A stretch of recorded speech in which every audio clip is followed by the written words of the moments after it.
sino ba yung humingi sa akin ng advance? Kaya in-upload ko. Tapos ngayon tahimik lang. O, tatawag ako mamaya. Okay, so let's talk about the first degree heart block. Meron tayong 3 classified na heart blocks. We have the first degree, second degree, and the third degree. Yung sa second degree, meron siyang dalawang klase. We have the Mobitz type 1 and Mobitz type 2. Halos magkaparehas lang talaga sila, but the only thing that is, the difference with them is yung Mobitz type 2 ay mas prolong yung duration. Okay? So si type 1 or the other name for that is the Wenckebach phenomenon. Yun yung nakita natin, no? Akala natin normal, pero there is a progressive prolongation. But before we go there, dito muna tayo sa first degree heart block. Okay. Now, ang sabi dito, the rhythm with first degree heart block is a sinus rhythm. Ibig sabihin, heart block nga siya, pero sinus rhythm. Ibig sabihin, nag-i-start pa rin siya sa SA note. Ibig sabihin, present si SA note. Okay?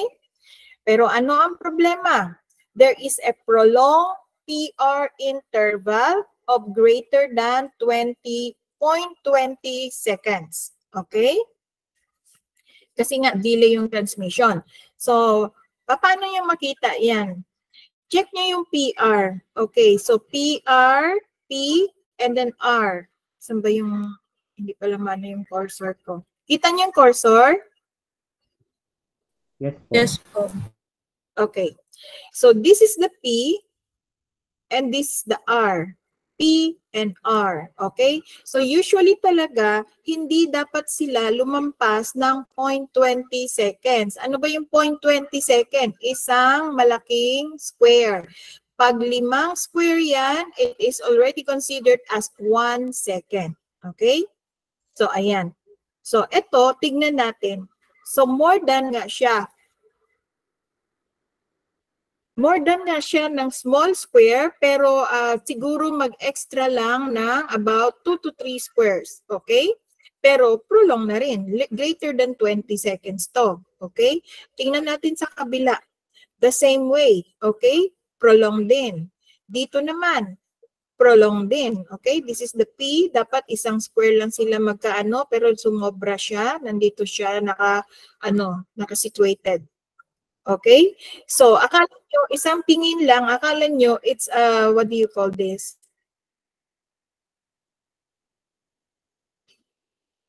Akala nyo, isang tingin normal lang. Pag masasabi nyo, normal sinus rhythm yan. Okay, ano ang rate? 1, 2, 3, 4, 5. So, mga 60 yan. Okay?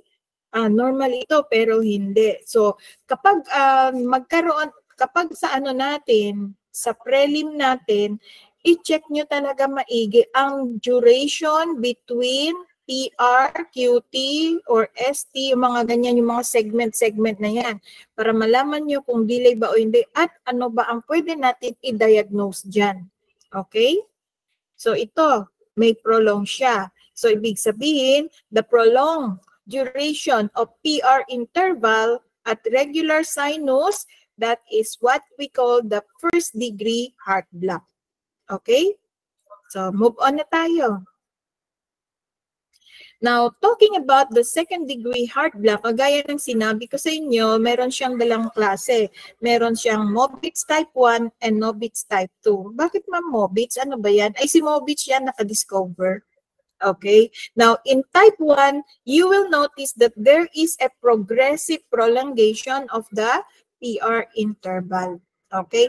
In the Mobitz type 2, halos magkaparehas lang sila, pero mas mahaba or mas matagal ang conduction niya ng transmission of impulses para mag-contract yung heart muscle. Okay? So, ito yung picture niya para makita niyo ang difference.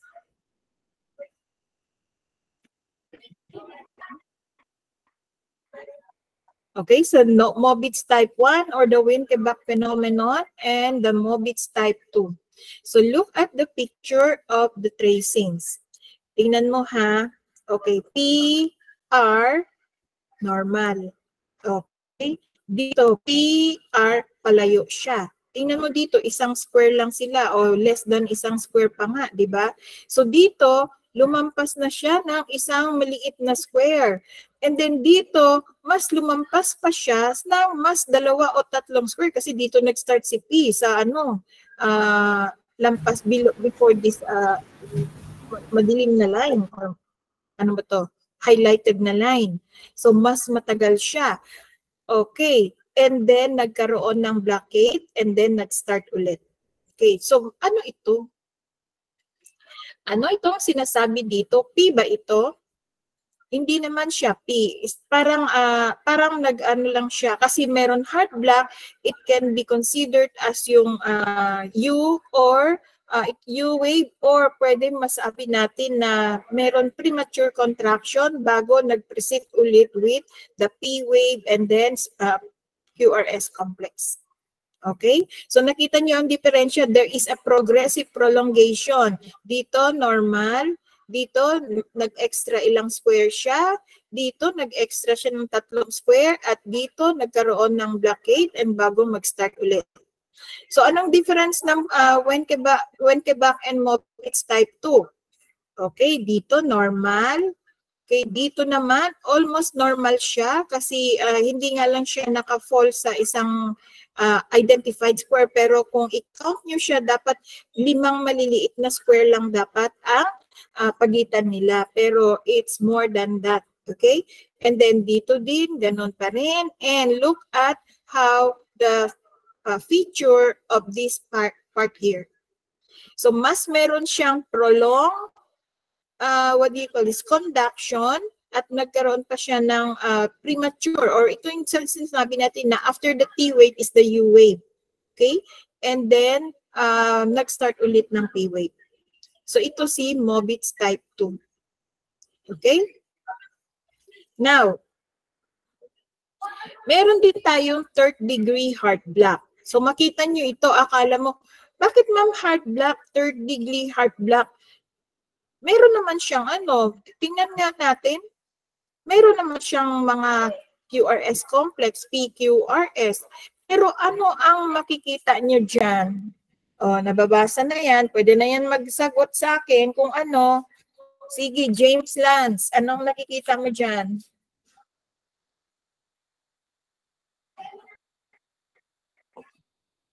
Lance, nandyan ka ba?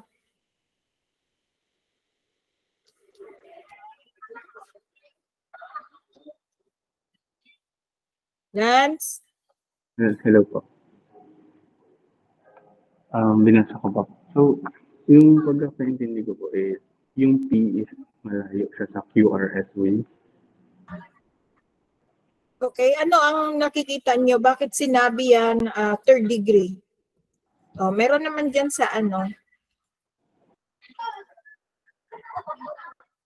Ano yung sagot mo dyan, Lance? Bakit 3rd degree siya? Siguro po kasi yung P is mas malayo siya. Yung interval niya is greater than 1 second. 1 second? Hindi naman. Di ba sabi ko, the 5 large square is equivalent to 1 second. Okay? Yung isang maliit na square is 0.20 second. So, 0.20 times 5 is 1 second. Okay. So, ang sabi ni Lance, ito ang P wave, di ba? Ayan, P wave. And then, preceded by the QRS complex, preceded by the P wave, and then nag-QRS siya ulit, nag-P wave. So, nakita natin ang interval. Ang sabi ni Lance na malayo ang P wave sa QRS complex. Tama ba, Lance?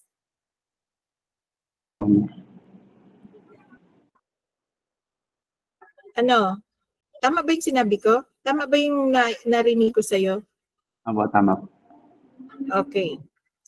So, malayo. So, there is a prolong. Pero bakit siya tinawagan or binansagan na 3rd degree heart block? Okay. Sino makapagsagot dito? Sino pa pwede makapag-describe about this? Ivan?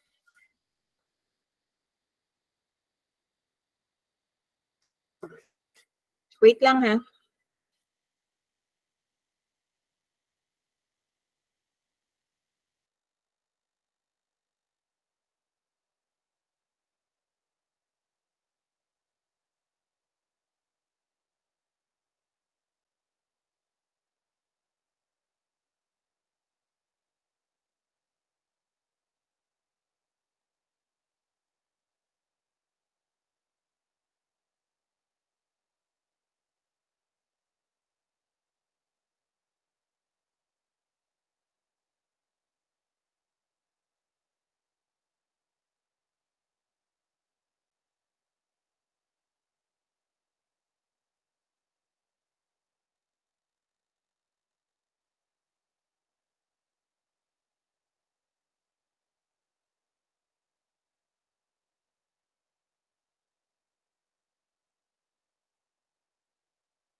Okay, sorry guys.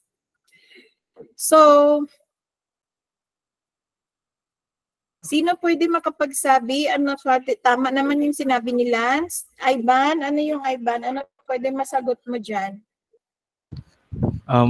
Sa akin naman po, pansin ko na iba-iba po yung distance or interval po ng P-wave sa QRS complex. Okay, so parehas lang din sa description ni Lance, okay? So iba talaga sila, okay? Bakit? Kasi nagkaroon sila ng blockade. Tingnan nyo ha, imagine nyo yung heart. So lagi-lagi pag nakikita nyo yung tracing, i-akma nyo yan sa contraction ng heart. Wait lang, wait lang.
Okay guys, reminder nga pala, kayo ha, alam nyo graduating na kayo, siguraduhin nyo na kompleto ang papeles nyo para hindi mapending, okay? Yung mga Form 137, lalo na yung mga transferee.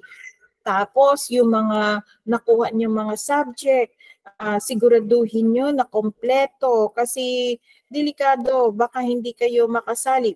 Makasali naman kayo sa clinical graduation kasi RLE yon, pero baka hindi kayo makasali sa graduation kasi may kulang pa kayo sa Gen Ed subject. So always make sure na kompleto kayo sa lahat ng mga course offerings ng first year, second year, third year, and fourth year. Nakuha nyo na lahat yan. Kasi kung hindi kayo makasali. Okay? Ayan lang. And another thing nga pala nakalimutan ko ay although siguro sinabi na ni Shane, pwede na kayo dumiretso sa EAC MC doon sa industrial, yung sa sa EAC natin, sa industrial office.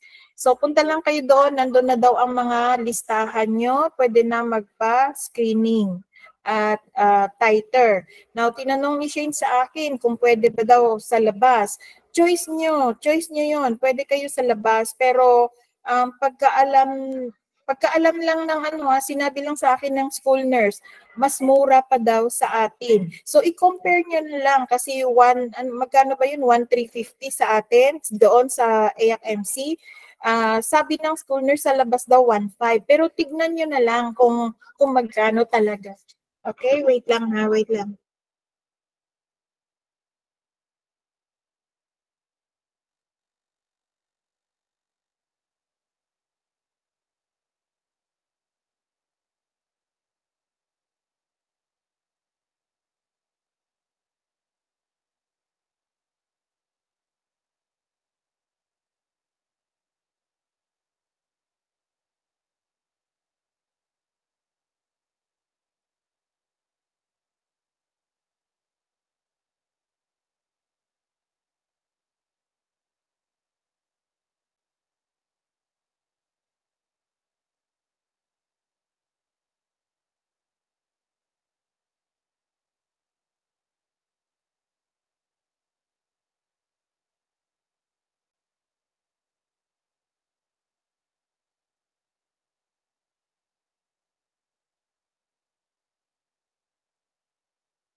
Okay, so balik na tayo.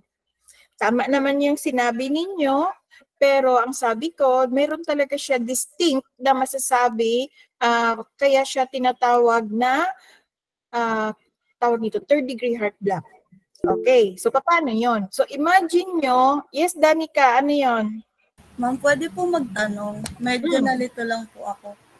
Bali po, di ba ma'am, sa previous discussion po kasi natin, pag P po, tapos QRS na po, is, dadaan po sila sa His-Perkin-J system po. So, bali po dito, kaya po ba nagkaroon ng blockage? Is sa myocyte to myocyte po ba sila dumaan? Kasi po ganun po yung sabi last time.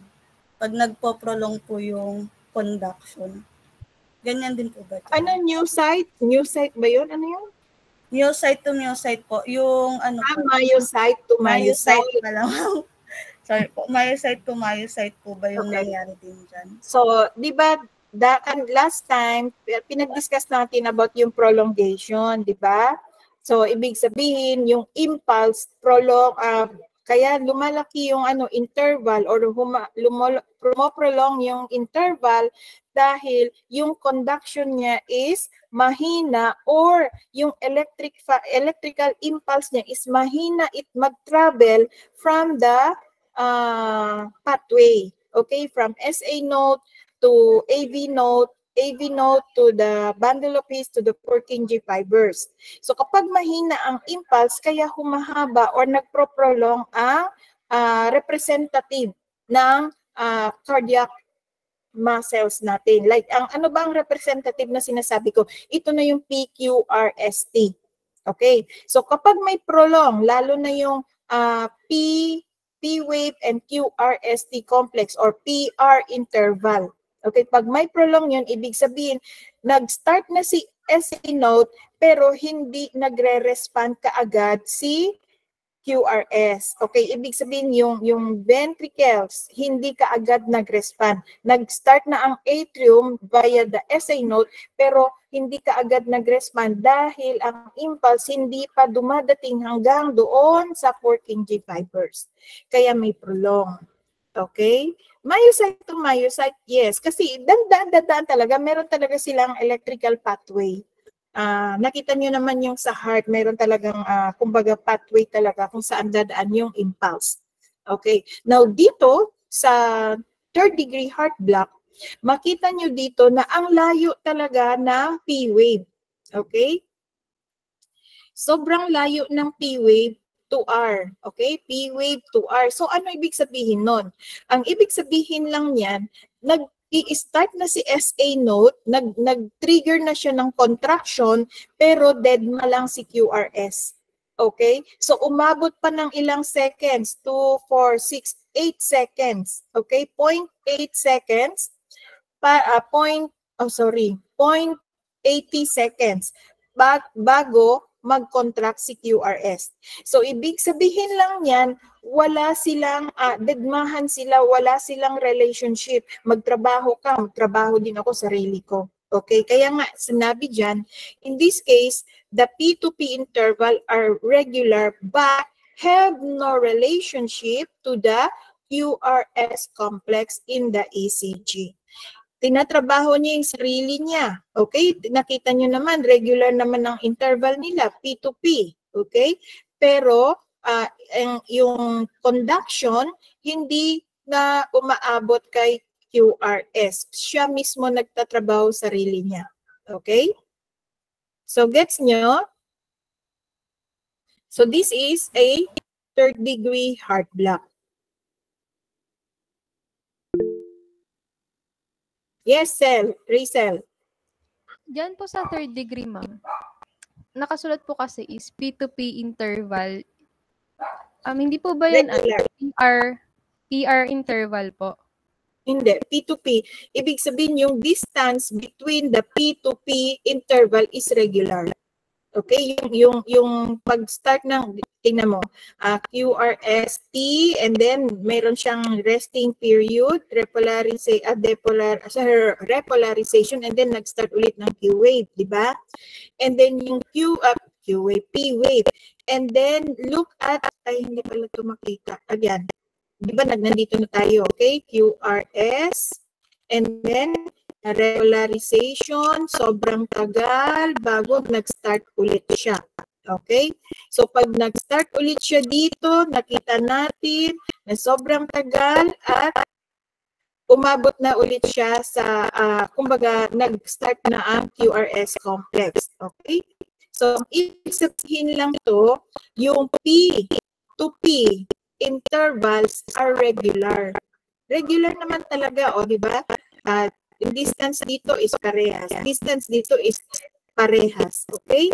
At meron pa siyang tawag nito? Parang ano siya? Ano bang wave to na nakalimutan ko? Hindi ito P-wave ha. Pero ito yung parang nag-initiate pa rin siya ng contraction bago mag-QRS. Kalimutan ko. Pero look at the QRS also. There is a prolonged, what do you call this? Prolonged yung interval. Tingnan mo, QRS. Ilang squares yan? More than 4 small squares. Prolong talaga. Okay, so, yung P2P, kaya wag niyong itawag nito. Wag kayong malito. Because sinasabi na P2P are regular. So, makita niyo naman, regular naman talaga ang distance nilang dalawa. Okay? So, yun lang sinasabi niya. Pero, regular ang distance, pero dedmahan silang dalawa dahil hindi ka agad nagre-respond sa ventricle. Kaya, delay talaga ang QRS complex, ang pag-contract ni ventricle. Now, ano ang rate kaya nito? Sino makapagsabi sa atin kung ilan ang rate nito?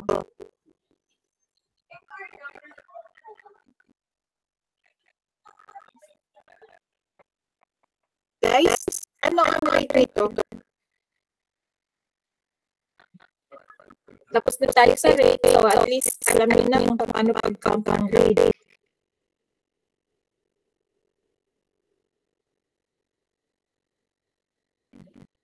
Joanna, Faye, Mark. 33 po, ma'am. 33 po ba?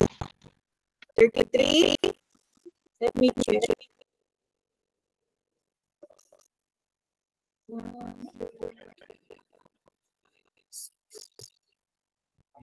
Yes, nasa 30 plus siya. Okay? Now, di ba sabi natin last time, meron tayo ang rate ng heart rate, meron tayo SA note rate, which is about 60 to 100, and then meron tayo junctional rate, which is about 40 to 60, and then the ventricular rate, which is about 20 to 40. But this is not the ventricular rate. Okay? Hindi ito, kahit na less than 40 siya, 20 to 40 kasi ang ventricular rate. Pero hindi siya ventricular rate kasi meron siyang P-wave. Ayan ang P-wave. So, ibig sabihin, yung heart nag-start contract from the SA node. Okay? Kaya yan natin na nasabi kami, ay ventricular rate na yan. So, hindi gano'n. Check yung presence of the wave that represents the SA node initiates that contraction. So, ano ito? Ayan nga. Kasi nga, meron siyang heart lang. Kaya yan kabagal na heart rate yan. Okay? It's because of the heart lang. Kaya yan prolong. So, ibig sabihin yung lahat, imagine nyo yung heart, okay? So, there must be something kung bakit yung electrical impulse ang bagal talaga umabot hanggang sa hanggang sa kung saan siya dapat para mag-contract. Okay? Hanggang sa doon 5 fibers. Okay? So, ito yung third degree heart lab. May question sa clear na ba sa inyo yung first degree, second degree, which is we have momos type 1 and momos type 2, and then third degree heart lab. May question ba? Alam nyo ngayon ano ang difference niyan?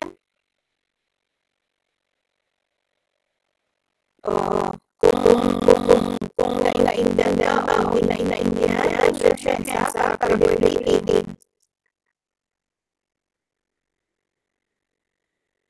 So, wala na. Kaya natin. Yes, Erika.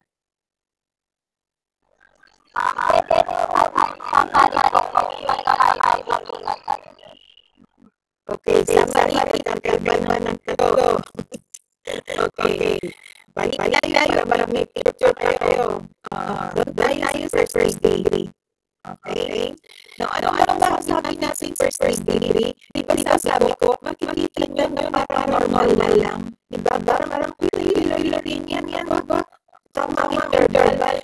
Pero ang sabi sa inyo, check nyo kung ano ang mga distance nila. Is normal or not? So, ano ang hinahanap na distance dito? It's the PR interval. Ang sabi natin, pag more than isang large square ang PR interval, at hindi siya sa first degree, may first degree heart block siya. Continuous naman, pero parang may nagbabara, may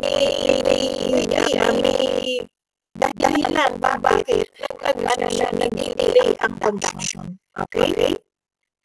So ayun, natingnan nyo. Ang sabi natin na ang PR interval should only be within one large square. Pero dito, more than large square siya, diba? More than siya, oh.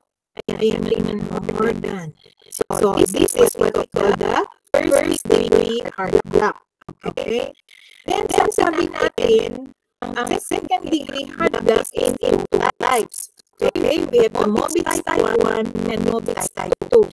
This same, meron pa rin progressive prolongation of the PR interval. Tingnan natin ito. Tingnan nyo, PR, which is normal. Dito ang PR, sumobra na siya ng isang small square. Dito ang PR, sumobra siya ng mga tatlong square. Kasi plus dito, umabot siya ng almost tatlo. And then after that, nagkaroon ng prolonged resting stage bago mag-start ulit ng P-wave. Okay.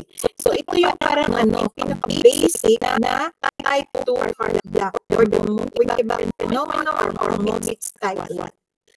Okay. So ang difference lang ng Mobitz type 1 and Mobitz type 2, almost the same sila, pero much prolong yung kapag may yung pinaka-blank na tawag nito, pinaka-space nila ng bago ang next contraction is mas prolong pa. So nakita niyo ang difference nilang dalawa. Okay? Much prolong pa siya bago mag-contract ulit ng P-wave. Okay? And ang third degree naman is deadmahan. Wala silang pakialam sa isa't isa. So mag-contract si P-wave, Deadma si QRS, mag-contract sa sarili niya. And then contract ulit si P-wave. Deadma ulit si QRS. Siya mismo mag-contract sa sarili niya. So wala silang relationship. Okay? Kaya sobrang bagal ang heart rate niya. Okay? But again, don't be confused doon sa sinabi natin ng heart rate. The lowest heart rate is considered as the ventricular rate kasi meron siyang P-wave. Okay? Kung walang P-wave, pwede natin masabi na ventricular rate yun. Pero nandito si P-wave eh. Ibig sabihin lang yan, yung contraction nag-i-start pa rin sa atrium, sa SA node. Okay? So, ayan. So, clear na ba? Type 1, ano yun? First degree, second degree, and third degree. Bago tayo pupunta sa next topic. Okay? Wait lang. Okay, now let's learn about cardiac axis. Ano yan? Meron kasi yan sa mga ECG, meron yan right axis deviation, left axis deviation. Ano ang importansya niya sa pagbasa ng ECG? Although guys, we are not expecting you to read the entire interpretation of the ECG tracing, pero at least kahit man lang kunti, alam nyo pa paano pag-count ng rate, pagtingin ng mga abnormalities, para at least. Pero pag-diagnose, hindi tayo yan. Okay? Si doctor yan. Okay? Now, we are just giving you an idea on paano ba yung mga cardiac axis. May sinasabi nila mga mag-deviation. Okay? So, balik na tayo. Okay. So, ang sabi niya, the electrical axis of the heart represents the mean direction of ventricular depolarization. Ibig sabihin yung ventricular contraction in the frontal vein. Okay, so yun yung ibig sabihin nun. Kaya malalaman natin kung ano ba yung axis na yan. So ang basis naman natin sa mga axis is yung about sa relo. Okay, now dati sa relo, pero later nag-ano na lang sila ng degree. Okay, pero parang mas madali ang relo, di ba? O nasa 11 o'clock, nasa 5 o'clock, yung mga ganyan. Pero ang sabi, the normal cardiac axis in an adult is between 30 and 90 degrees. Okay? So, 30 and 90 degrees. Ano ibig sabihin? Hindi ko pa rin ma-picture out, ma'am. Mamaya, meron tayong picture. And that is equivalent to 11 o'clock to 5 o'clock. Okay?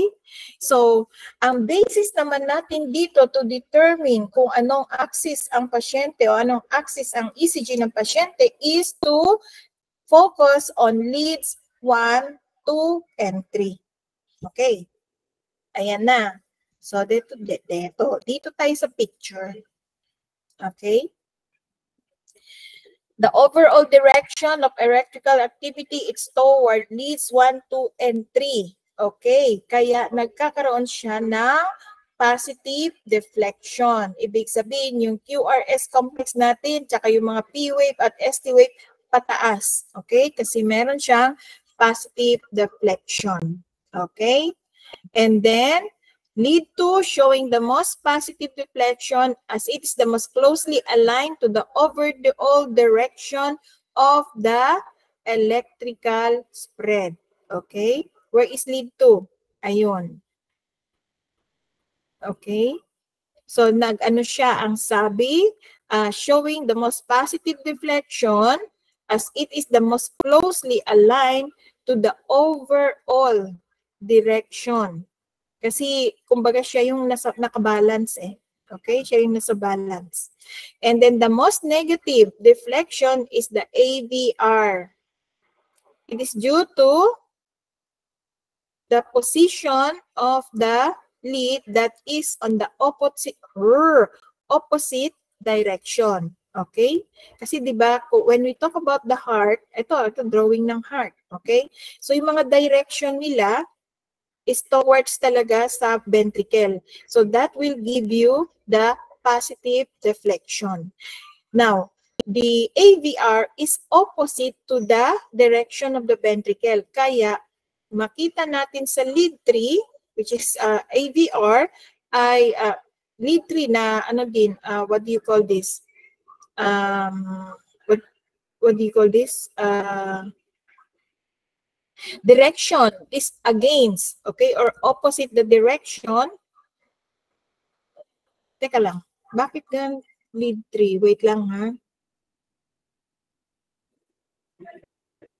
Okay. So, ganito. The lead 3 is looking is at the opposite direction kasi yung direction the ventricle is towards the lead 2, di ba? And then si lead 1 okay din kasi towards the ventricle pa rin. Pero si lead 3 opposite na kasi yung ventricle papunta dito pero si lead 3 papunta diyan. Okay? So ito ay nagre-reflect into a negative or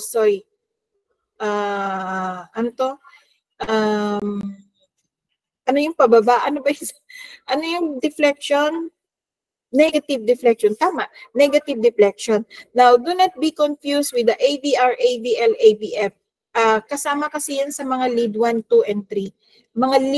Mga lymph leads kasi yan sila.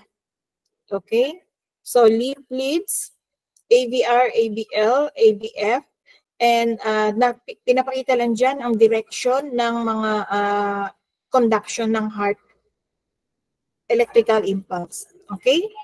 So, ayan. So, always, kapag tignan nyo ang lead 3, may negative deflection siya kasi it runs opposite to the direction of the ventricle. Pero si lead 2 and lead 1 nasa positive deflection dahil directed siya towards. Now, meron bang way or meron bang lead 1 and lead 2 na nasa negative deflection ang itsura? So,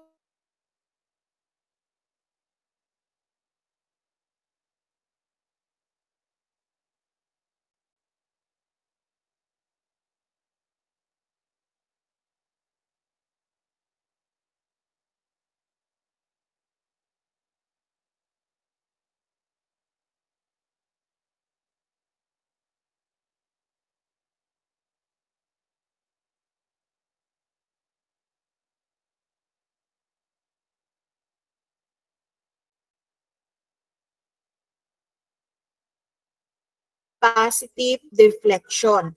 And ito yung masasabi natin na within this degree here, 30 to 90, ibig sabihin nasa normal axis ang contraction. Okay? Yung direction ng electrical impulse. Pero pag nakita nyo iba, pwede na natin masabi na nasa right axis or left axis deviation. Okay? Ayun. Wait lang ha.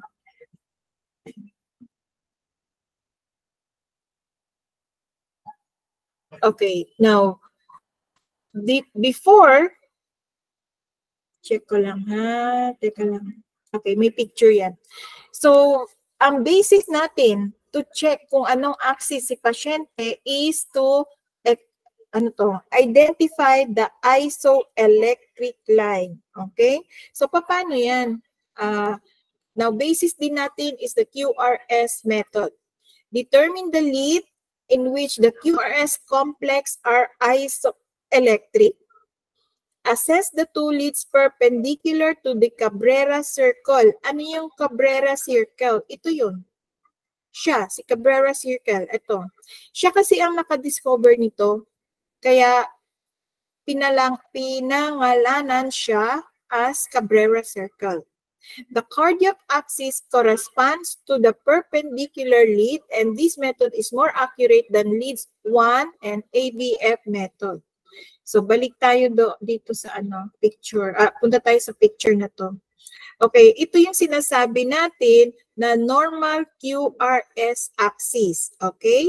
So if you look at the leads in lead 1, Okay? Leads in lead 1 and in lead ABF, nasa positive deflection sila. Okay?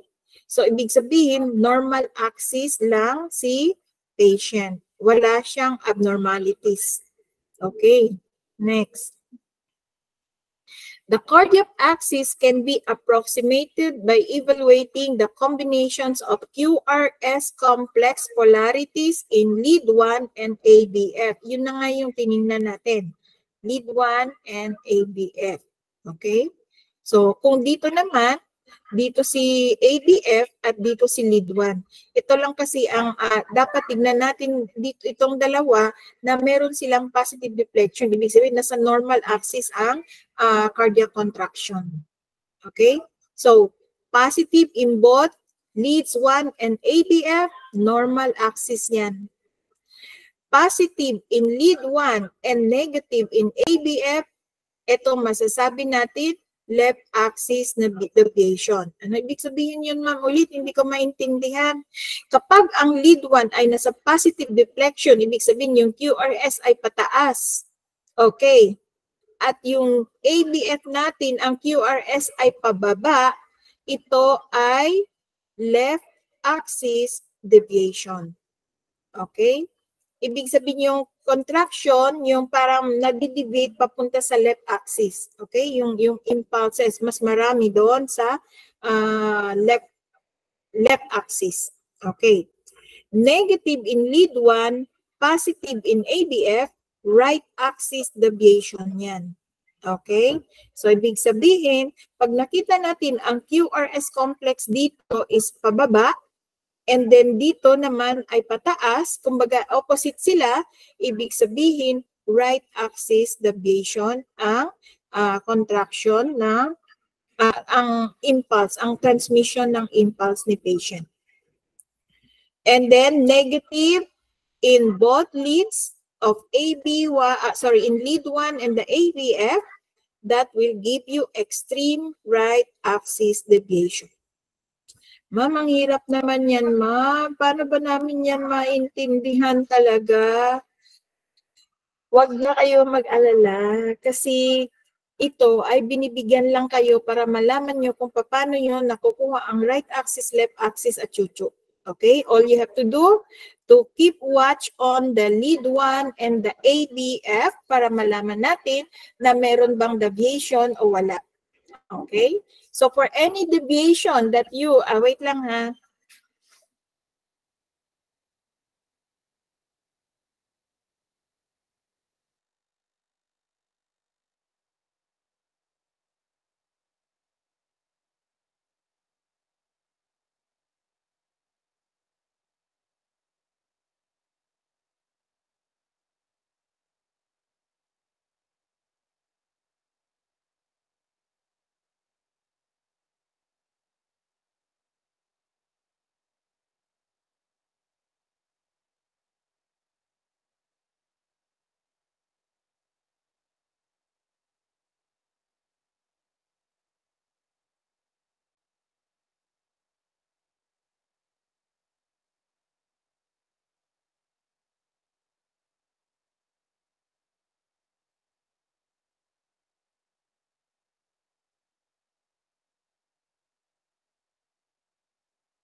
Okay? So, alam niyo na kung paano malalaman ang left axis and right axis or extreme axis deviation. Okay? So, punta na tayo sa lead 2. Okay?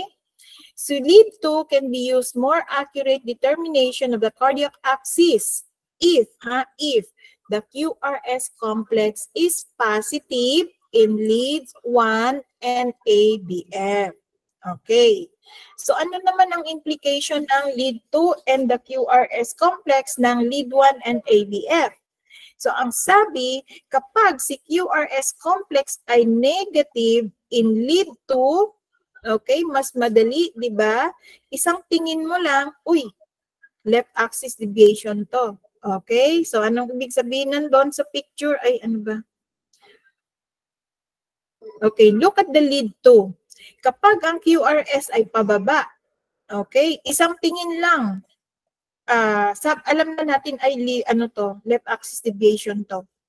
Kumpara dun kanina sa isa, okay? Paano i-evaluate? Kailangan positive ang QRS ni lead 1 and negative ang ABF. Masasabi natin na left axis deviation. Pero dito sa number 2 step natin, na gamit si lead 2, isang tingin lang alam natin, uy, left axis to. O, di ba? Gets nyo? Okay, so positive or isoelectric QRS complex in lead 2, it means normal axis. Okay, so kagaya nito, lead 2 siya na positive deflection ng mga QRS, ibig sabihin nun ay normal axis ito. Okay, pag negative ito, pababa, ibig sabihin, ano yon? Anong axis? Hoy, naririnig niyo ba? Okay, very good. Left. Rachel.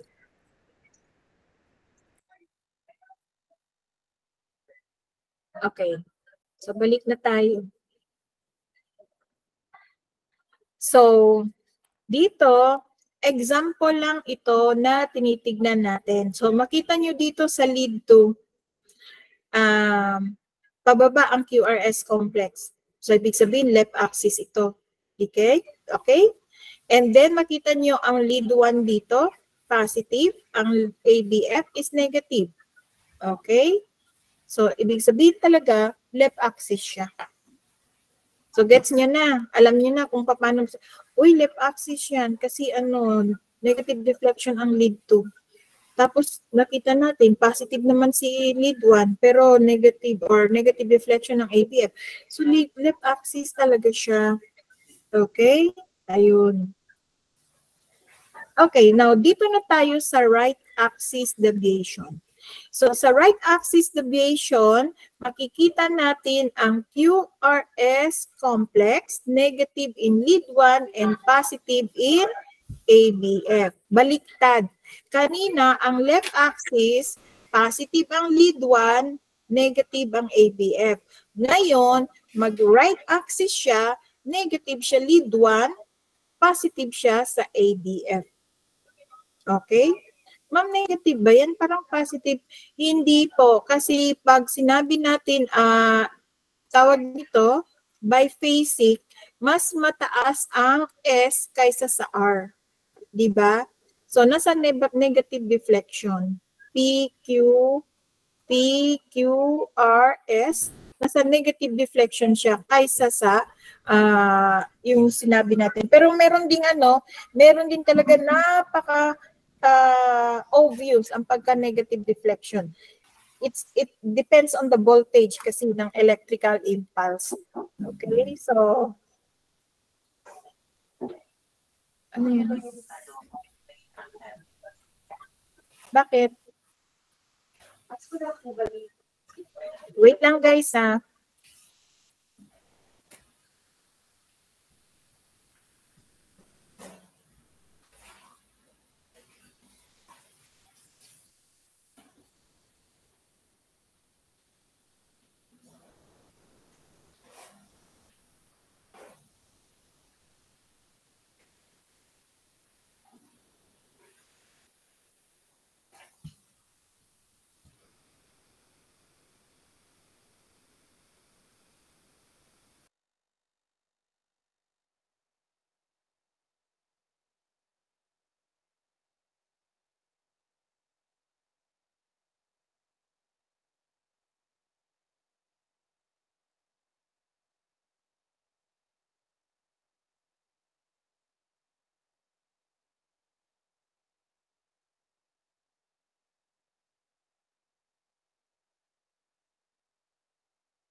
Okay, guys, sorry kasi merong ano. So, alam niyo na ha, kung ano yung left axis, ano yung right axis. Huwag kalimutan, kapag left, positive sa taas, negative sa baba. Kapag right, negative sa taas, positive sa baba. Okay? Clear? Walang question? Okay, now ito naman, nakita nyo, parang ano ba ito ma'am? ECG tracing ba to? Ano kaya ito? Okay, this is an example of a VTAC. Okay, ventricular tachycardia. Wala nang rest ang heart. Puro ventricular rhythm, ventricular contraction na lang ang nangyayari sa kanya. This is in the terminate axis of the QRS complex. Negative in lead 1 and negative in ABF. Ibig sabihin, hindi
okay.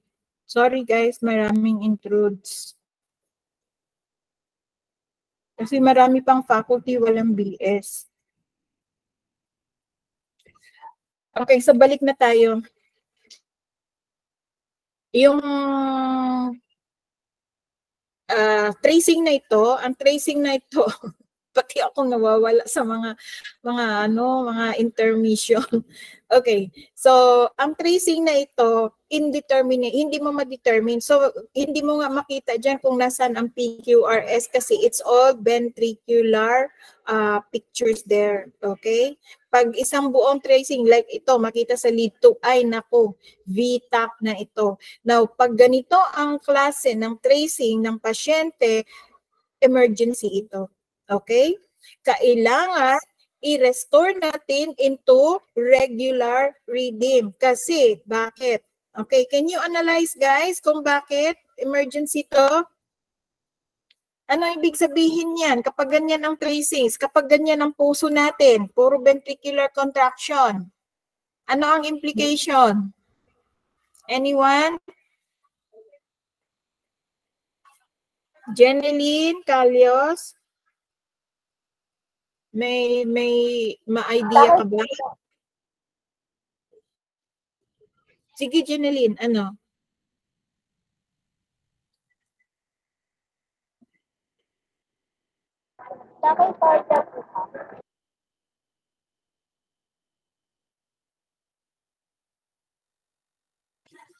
Hindi ko maano, choppy.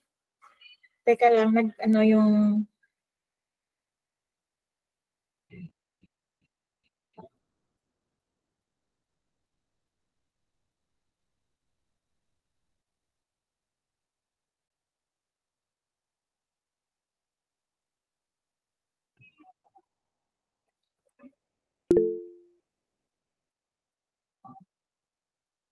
Okay, tachycardia. That is considered as tachycardia, pero pag sinabi natin tachycardia, hindi niya na-describe ang kung ano talaga ang sa puso. Kaya kailangan kapag tinitignan natin yung mga tracings, alam natin kung ano talaga. Like for example, dito sa pulse natin, hawakan natin ganyan. Uy, ang bilis-bilis to, parang umaabot ng 150 rates per minute. Tachycardic siya. Pero kapag ngayon ginawa natin siya ng ECG, nakita natin na ganyan ang tracing. Yes, Dea, anong sa'yo? Kailangan po siya i-treat po agad kasi po magli-lead po siya sa cardiac arrest po. Yes, very good. Oo. Okay, maglilit talaga siya sa cardiac arrest. So, ganito muna. So, di ba sabi nag-pulse tayo. Makita natin sobrang bilis. Uy, umaabot ng 150, 130, 150. Try nga natin i-ECG to. So, mag-ECG. Pag na-ECG na, iyan ang lumabas. So, that is an emergency. Bakit? Anong implication? Yes, tama. Sabi ni Dea, that will lead to cardiac arrest. Di ba? VTAC will lead to cardiac arrest. Pero, ano yung connect? Kailangan gusto ko i-connect ngayon. Bakit siya mag-lead to cardiac arrest? Ano ang explanation doon? Yes, Ivy. Ma'am, try ko lang po. Para Sige. po kasi equiphysic po yung QRX complex, tas parang wala po siyang repolarization. Very good. Wala siyang repolarization. So, ito na yun, VTAC na yan. Walang, yes, equiphasic, walang repolarization, okay yun, tama yun. And that will lead to cardiac arrest. Bakit? Anong connect? Paano siya mag-lead to cardiac arrest? So, ano ang bridge? Ito ang tinatanong ko, yung gitna. Ito yung ECG tracing, ito yung cardiac arrest. Paano mangyari at magka-cardiac arrest siya? So, sino pwede mag-connect niyan? So, gusto ko ganyan kayo mag-isip. Okay? Shane. Ikaw, Shane. Ma'am, rinig po ako. Maliwanag na maliwanag. Pwede po kasi ma'am na magkaroon po ng ventricular fibrillation po kasi since irregular na nga po yung heartbeat, pwede po siyang mag-cause na mag-beat po ng mabilis yung heart natin which will lead to cardiac arrest po. Oo nga.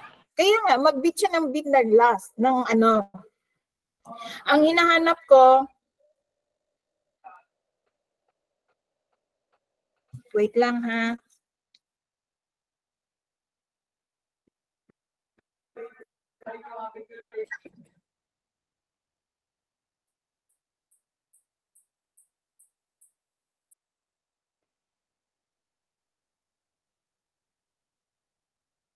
Ano ba yung address ng OLTD, Shane? oltd.eac?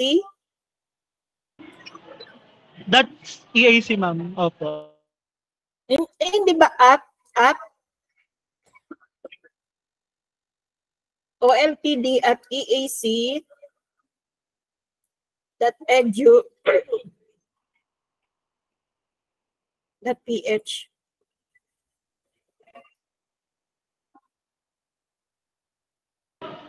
Ano lang po ma'am, oltd@eac.edu.ph.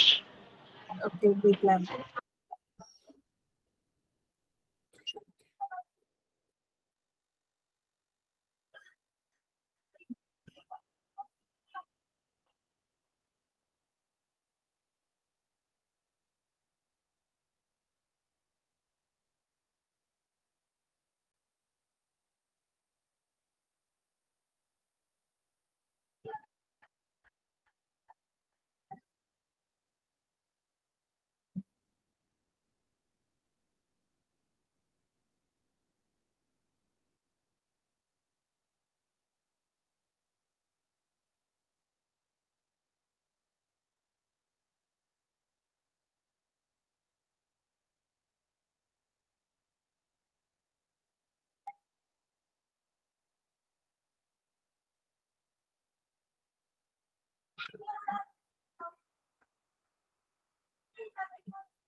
Jane, ikaw ba nag-ano nito? Nag-announce na yung confusion sa AFMCC 1350 vaccine? Opo, ma'am. Magkahiwalay daw po. So, ibig sabihin yung 1350 kasama na yung ano? Kasama na yung vaccine. Yes po, ma'am. Pero according po kasi sa industrial, 650 lang daw po yung screening tsaka titer lang daw po yung ma-offer nila kasi yung vaccine itself po sa OPD na raw po iyon. Okay. Pero yung screening at titer, 1350 ba yun or 650? 650 lang po, ma'am. Yung vaccine po 700 kaya 1350 po. Ah, okay. So mali pala tayo. Bakit yun ang sabi ni ano? Ma'am, na-verify ko na po yan kahapon sa hospital po. Kaya pinabago ko na po yung announcement. Okay. Ito nga, sa'yo yata.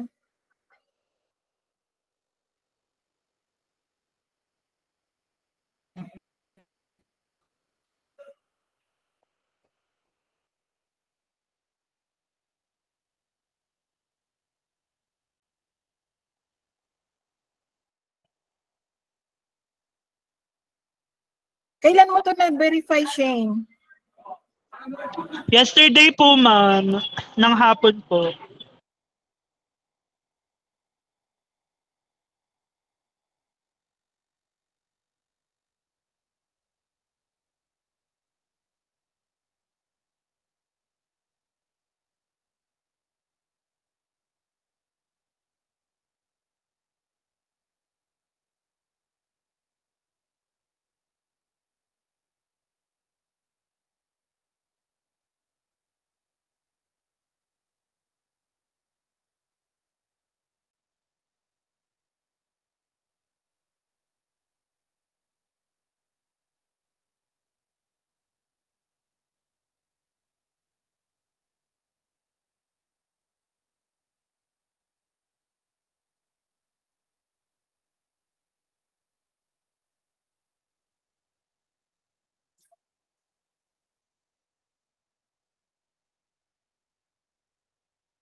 Shane.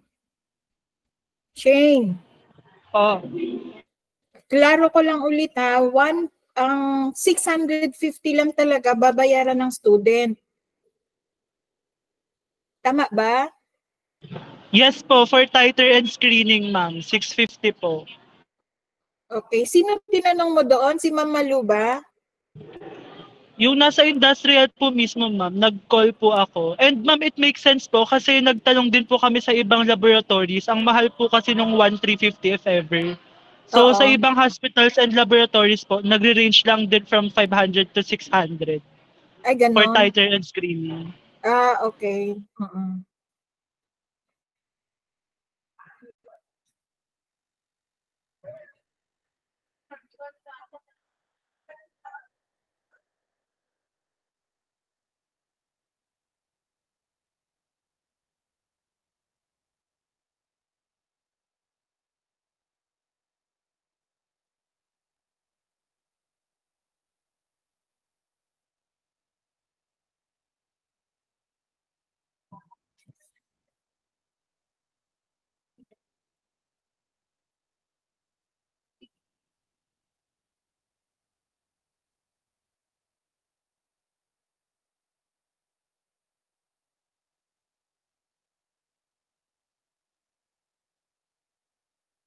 Okay. Kasi nagkagulo si Ma'am Lalay nagtanong. Kasi 'di ba yung in-announce natin noong una, ito naman kasi si Ma'am dapat tinanong ko si Ma'am Ge. So dahil naka-bereavement leave si Ma'am Ge, ang sabi niya, ma'am, itanong mo kay Ma'am Kla. So tinanong ko si Ma'am Kla. So later, binigyan ako ni Ma'am Kla ng info na nakasulat din naman sa sa may GC kami. Kumbaga nakasulat din. So yun ang pagkaalam ko. So yun yung sinabi ko sa inyo.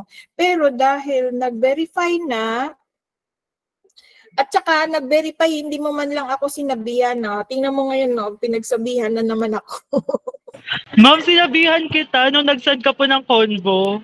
Pero parang natabunan na po kasi ata. Pero okay na po yan, ma'am. Tama na po yan. May nagpa-tighter na rin po kanina. Sabi niya, ma'am, bakit ba magpaiba-iba yung announcement? Bakit walang iisang announcement lang? Ayan. Anyway, so balik na tayo. Sabi ko, sige ma'am, mamaya na lang pagkatapos, igawan ko ng memo. Okay, so balik na tayo. So, ayun nga, ang gusto ko malaman nyo ang connection nito. Okay, anong connection? Matatagalan tayo kung hindi ko sasabihin. Okay, Rachel, sige, kung meron kang alam, sige, Rachel. Siguro ma'am kasi yung tachycardia po kasi isa siya sa mga common clinical signs ng shock po. And wina-watch out po natin siya kasi ibig sabihin po, hindi nagko-compensate yung katawan natin sa nawawala. For example, yung tissue perfusion po. Ibig sabihin, kaya po emergency yung tachycardia kasi nagkakaroon po ng inadequate tissue perfusion po. Bakit? Kasi po ma'am, yung pag-pump po nung heart natin is parang stress na po yung heart sa pagpapump. Tapos hindi naman po nako-compensate yung kailangan ng katawan natin. Kaya nagkakaroon po ng ang hypoxia, ma'am. Okay. Meron ka talagang pero kulang pa. Okay, kulang pa. Yes, Melaja? Ma'am, try lang po. Sige. Yung pagkakagats ko po kasi pag may VTAC po, sobrang bilis nga po ng pag-pump ng heart na hindi na po nagkakaroon ng time na mag-fill ng blood yung ventricles bago po mag-contract. Kaya po, nababawasan po yung ability ng heart na mag-deliver ng oxygenated blood sa vital organs. Kaya po, nagda-drop na po yung blood pressure and decrease na po yung tissue perfusion na nagli-lead na po. Pwede pong mag-lead sa ventricular fibrillation, cardiac arrest, shock po. Okay, very good. Okay? So tama. It's because of the inability of the heart or the ventricle to fill back with blood ulit. Okay? Wala na siyang preload, wala nang time para kasi magpipil pa lang ng heart, ayan, mag-contract na kaagad siya ulit. Magpipil pa lang, contract na ulit. So wala talagang pumapasok na adequate dugo, oxygenated blood, papunta, i-push for the systemic circulation. Lalo na ang coronary circulation. Kasi diba, remember always this if there is a decreased cardiac output, ang primary goal ng katawan natin, directed by our brain, is to supply oxygenated blood to the vital organs. And that is the heart and the kidney. Is the brain. Okay? Pangatlo si kidney. So kapag meron ganyan, okay, at continuous yan, at walang naagapan, emergency na, wala pa rin nangyari, paano naman ang coronary circulation? Okay? Yung mga blood vessels sa heart, kasi dapat priority sila kasi siya yung nag-ano ng dugo, di ba? So kung for example, continuous wala, anong mangyari?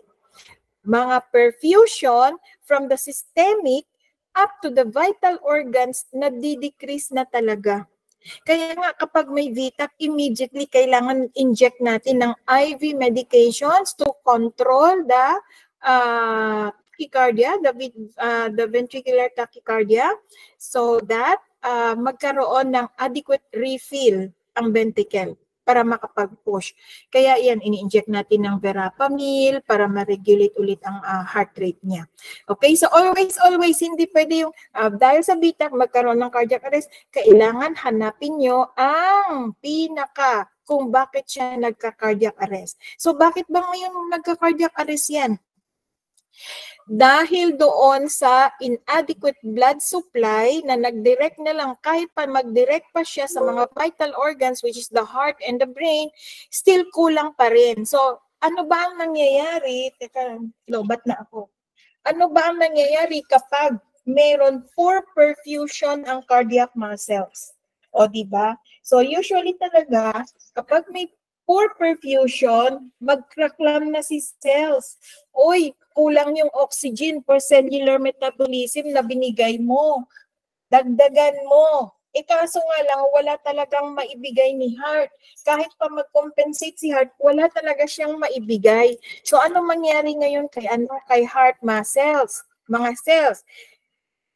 Kailangan nila magtrabaho para makapag-supply pa rin sila ng dugo sa systemic circulation. Dahil walang oxygen, kailangan nila mag-convert it into an anaerobic cellular metabolism. Okay, kapag nagkaroon ng anaerobic cellular metabolism, connect lang ito. Kapag meron anaerobic cellular metabolism, ano ang byproduct nun? Dadami ang lactic acid sa bloodstreams natin. Okay? Kaya nagkakaroon ng metabolic acidosis state ang pasyente. And this lactic acid will fill into the muscles or the muscle cells. Kaya magkaroon ng myocardial ischemia. Ibig sabihin, wala na, ischemic na siya. Wala kasing oxygen para magtutulong doon sa cellular metabolism. So pag continuous pa rin yan, wala talaga magde-develop na ang necrosis. Ibig sabihin, mamamatay yung cells. Kaya iyon ang dahilan kung bakit tayo nagka-cardiac arrest. Okay? So, ibig sabihin, ang importante talaga is the oxygenated blood para ma-sustain ang function ng mga cells for cellular metabolism. Okay? Ayun. So, ganyan ang gusto kong mangyari.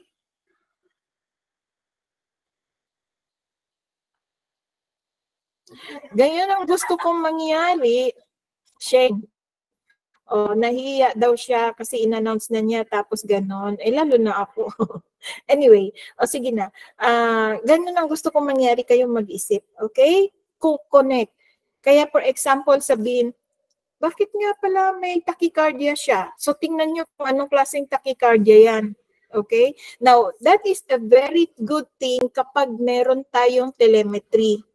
Kasi sa telemetry, ma-check mo pa lang ang heart rate, tapos tignan mo ngayon ng telemetry machine, yung sa screen, kuha mo na kaagad kung ano ang problema ni patient.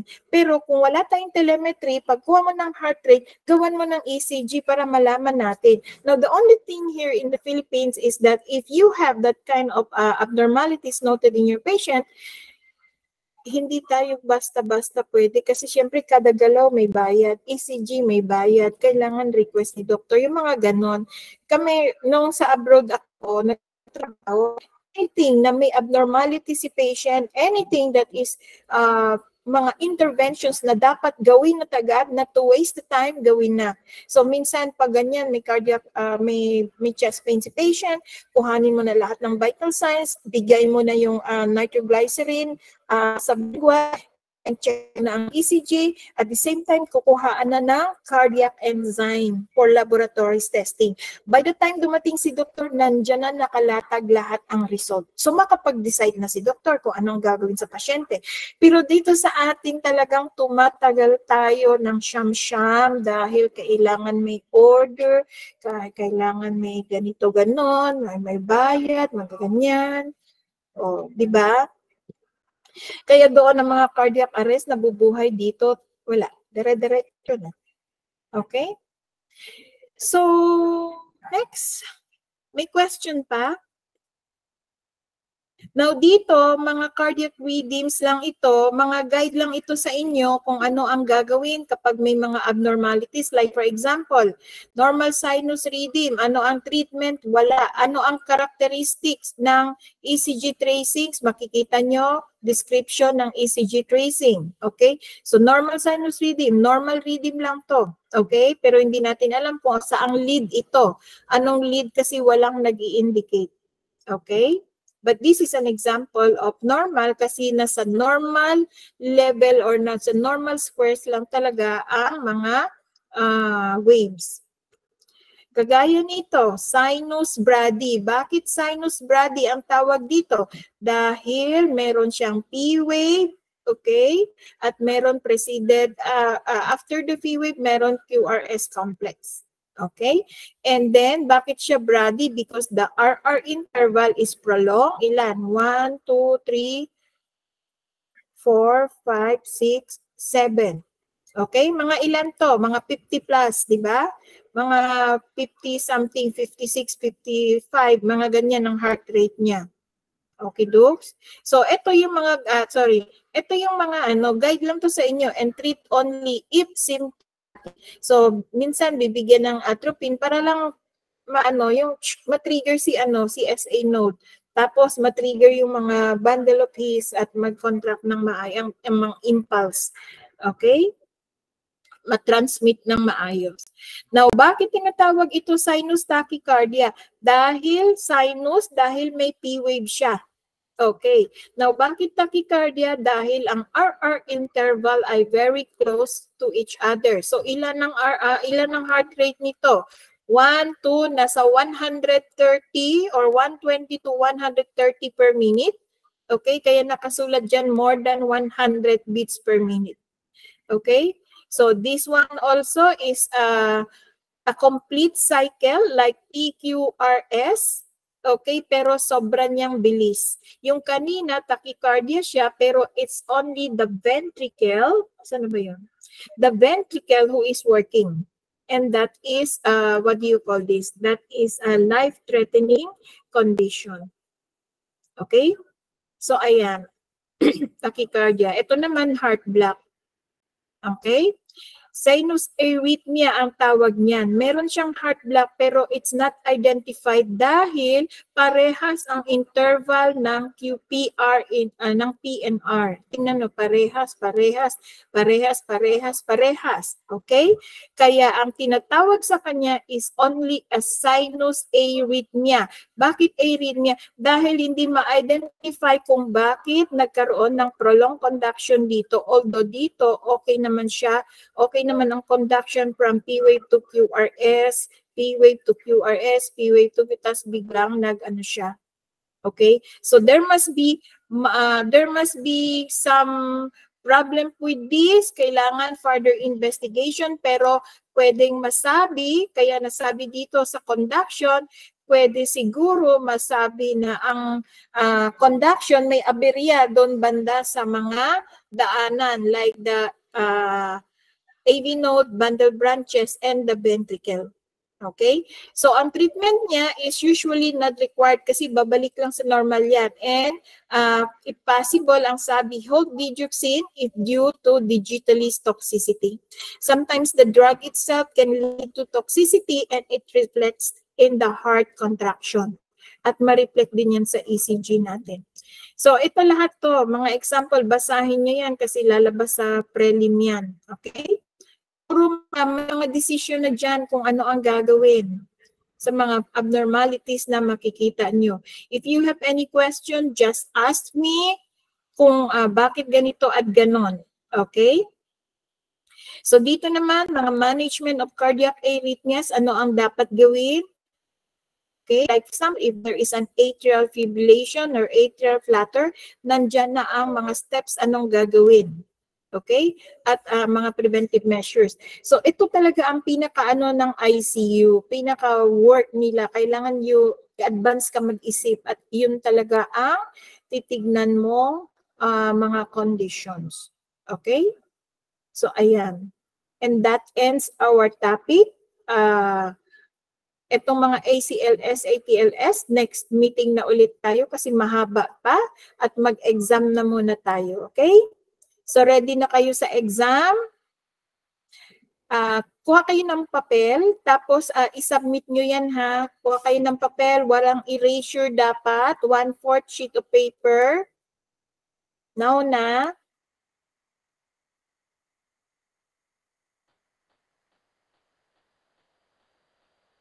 Ready na?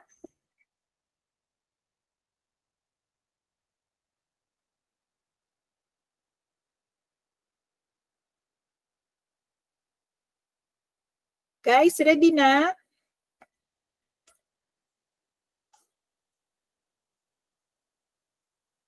Wait po, ma'am. Sige, mag-prepare pa ako ng portal.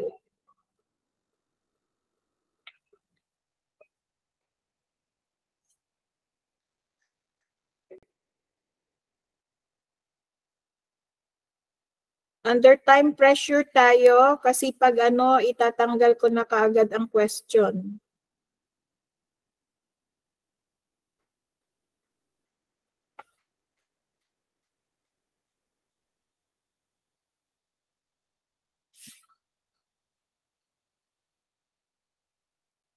Ready na?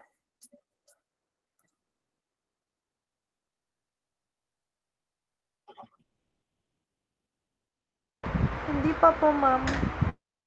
Sige. 1/4 lang. Pagkatapos nyo yan, walang erasure ha. Pag may erasure, hindi ko i-correct. 1/4 lang. Sheet of paper.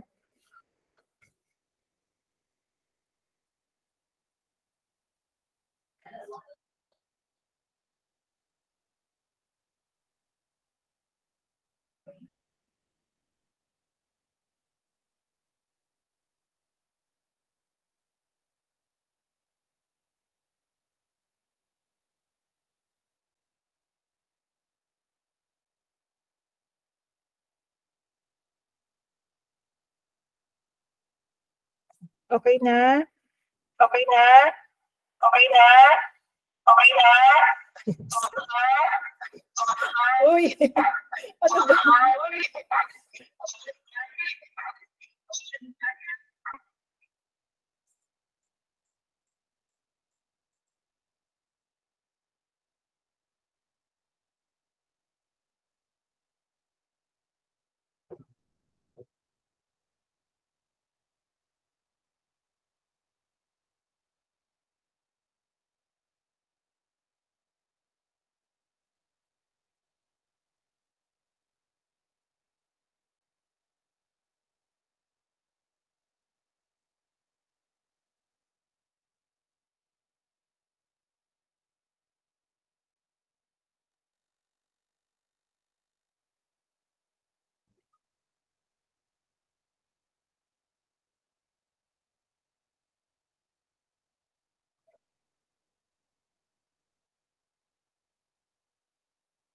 Wait lang ha.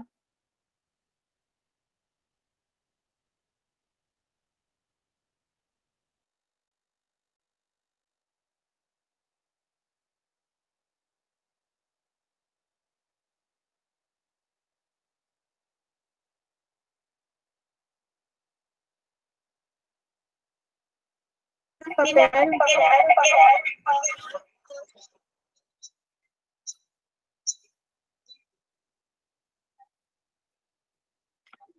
Okay.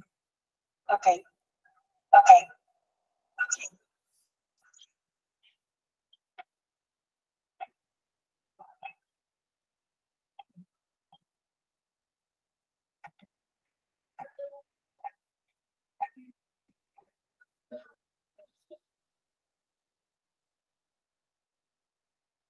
Answer niyo na ha. Answer niyo na ha. Answer niyo na ha.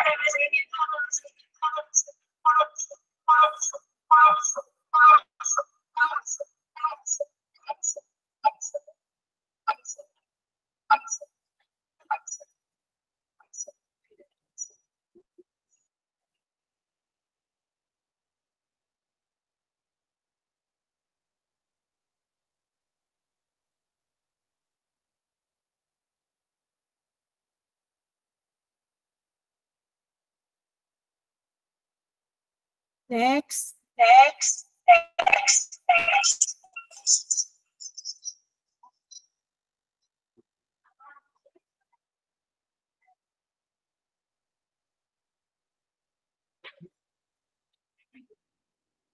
Number 2.